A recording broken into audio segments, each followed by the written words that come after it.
রাজস্থানে বিজেপি তার সংকল্পপত্র পুরো করেছে। 7ই মার্চ দিল্লির জনগণ, মহিলা দিদি বোনেরা 2500 টাকা করে পাবে এবং ইতিমধ্যে যমুনা সংস্কার শুরু হয়ে গেছে। 500 টাকার এলপিজি সিলিন্ডার পাবে এবং চিকিৎসার জন্য কেন্দ্রের 5 লাখ, রাজ্যের 5 লাখ, 10 লক্ষ টাকার ফ্রি ট্রিটমেন্ট দেবে। দিল্লিতে যা হচ্ছে বাংলাতেও তাই হবে। আমরা তো অনেক আগে থেকেই কমিটমেন্ট করেছি যে 1,20,000-তে বাড়ি হয় না, 3 লাখ টাকা আমরা দেবো। আমরা তো অনেক আগেই বলেছি 1,000 টাকাতে কিছু হয় না, মোবাইল রিচার্জ করতে 350 টাকা চলে যায়। আমরা 3,000 টাকা দেবো। সবচেয়ে বড় কথা, চাকরি এবং ইন্ডাস্ট্রি দেব।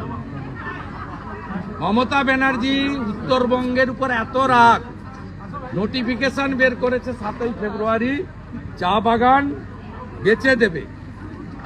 আপাতত 30%, 26-এ এলে বাকিটাও বেচে দেবে।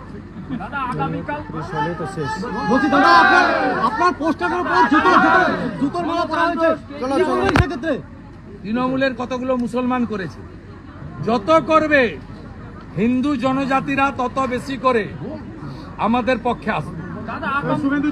এরা জ্বালা থেকে করছে, যন্ত্রণা থেকে করছে।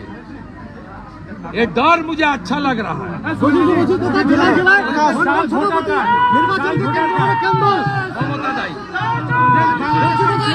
रोहिंग्या हटाओ।